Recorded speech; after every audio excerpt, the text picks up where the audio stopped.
So you went back to the mountains in 25 years. What's the difference you have discovered? Well, first of all, there are a lot more hermits. Mm-hmm. Like when I visited the Zhongnan Mountains just south of Xi'an, in that one area that I where I walked into the mountains, Mm-hmm. um, I estimated there were about 200 hermits. Mm-hmm. And when I went back in the same area um, to do the documentary film, it turns out the head of the chief cameraman Mm-hmm. had used my book, Mm-hmm. Kubayolan, and had gone into the same area, and he had photographed over 600 hermits. Oh. Over so there, when I did the documentary, then I could say there are three times or maybe four times as many hermits living in the same area. So the hermit population had increased a lot. Mm-hmm. And I think we could say that it is probably a reflection of the society. For example, when I did when I interviewed hermits in 1889, Mm-hmm. um, you could say Chinese society was a rather poor society. Just Yes. most people were just had a hard time just getting by. Yes. Well, nowadays people don't getting food is not the biggest priority. Mm-hmm. Maybe the biggest priority maybe now is getting an education. Mm-hmm. But in any case, there now food is not a problem. So Mm-hmm. you see a lot more people who don't have that problem, and they've had some education, and they think that what they're seeing in society is not satisfying them, and they need something more, and Mm-hmm. so they turn to a spiritual life. Mm-hmm. And so you've seen a lot more Buddhists and a lot more Taoists going into the mountains. And these people, again, as I said before, they're much more highly educated Mm-hmm. than the people who went into the mountains in the past. They're there because you might say they are turning their backs on what they see in society. They're Mm-hmm. not turning their backs on society, but they're turning their backs on what they see in Mm-hmm. society, on the Yes. quest and dominance of this quest for money. Um, So and so I've seen more and more those kind of people are in the mountains practicing. So they're uh, they're better educated. Lots of young men, lots of graduates of Beijing University, mm-hmm. for example, high education, Mm-hmm. but they want something more than education now. Yes. And also, I think, and they prefer being a hermit to be in a temple is also because nowadays temples receive a lot of money. Yeah, well, again, you cannot become a hermit. You cannot have a successful life as a hermit if you have not lived with the master for some time. Mm-hmm. You have to have the undergraduate degree. You Mm-hmm. have to have a good practice. Mm-hmm. And so you need to have a place where you get that practice. And usually that practice was in a Taoist temple Mm-hmm. or in a Buddhist monastery. Mm-hmm. The one problem you see more and more of in China is that the monasteries have become so wealthy Mm-hmm. um, that they are not necessarily good places to practice. Mm-hmm. I would, if I was a young Chinese person and looking for a place to practice, I would not go to Shaolin Se. I would Mm-hmm. not go to or I would not go to Foguangshan in Taiwan. I would Mm-hmm. not go to a, a temple where that caters to tourism Mm-hmm. and that supports itself by chanting funerals all the time. Yes. And so um, that's the biggest problem I see for young people today is where did they get the basic training? Well, again, you need to find a good teacher and find Yes.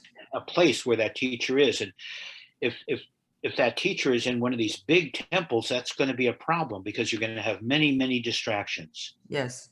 People are going to be watching television at night. They're trying to live in two worlds at once, and that's always that drags down your spiritual life when that happens. Yes. So talking about teachers, can you tell me about the 师徒关系 you observe? Because the 师徒关系 is very important in Chinese culture. We value filial piety, which we are not only loyal to our parents, we're also loyal to our teachers, regard the teachers as very important part of our life. Teachers are mentors. This has not changed. Uh-huh. Usually when you just begin, one of the nice aspects of China, developed by the Zen school, Mhm. was this a place in a temple called the Ketang, Mm-hmm. the guest hall. Yes. If you were a Buddhist monk or a Taoist priest, Mm-hmm. whether you're a female or male, doesn't matter. You had the right, if you came to this temple, you have the right to stay there for 3 nights Mm-hmm. by just going to the Ketang. They can't say no, unless they really don't have any room. So it gave you the opportunity in the past to travel around China looking for your teacher. Yes. 云游. You didn't exactly, because it's very important to have this relationship, to find your father, to find your mother, because you don't know who your teacher is. You have a teacher, obviously, but to find a teacher who can take you further, you may have to do some traveling and visit other temples. And so, by having this institution, the Ketang, it gives you the right to do some traveling in China, to find a teacher who's the right person for you, and then to establish this relation, because it is, as you said, it's the key to the Chinese spiritual path, is the relationship between the teacher and the disciple. And it Yes. still exists. It So still is. they live as pairs, they live together as hermits. Yes, with yes and no, not men, but women. I'd say 80%, 90% of all the women hermits I have met all live as pairs, and it is always master disciple, Shifu Dizi.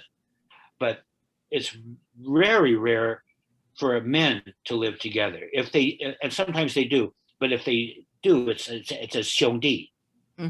It says 2 brother disciples who are disciples of the same master, but the master's not there anymore. But see, the thing about it is you don't become a hermit if you have not already studied with a Shifu.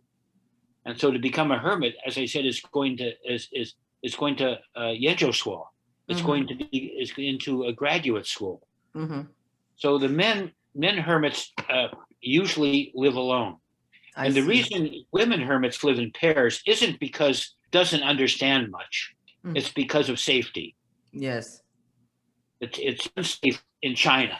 Yes. As it would be in America, for a woman to live alone in the mountains. Yes. And so that's why they almost always live in pairs. Yes. Some people you talk to, they have arthritis. Is that part of the problem living in a mountain or in a cave? It's wet, it's moist. Yeah, it's usually from living in the caves, in a stone environment, like at Huashan.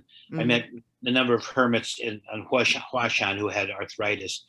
It usually is not a result of living in a hut, in a maopeng, because everybody who lives in a maopeng has a kang, an oven bed. Yes. And so they can keep heat in their bodies. Yes. Their bodies, the knees and their hips do not absorb moisture the way they do in a cave. You mentioned that there are bats in the cave. So how safe is it to live in a cave? Well, there are bats, but bats normally don't hurt people. I've never heard of people worrying about the bats. I see.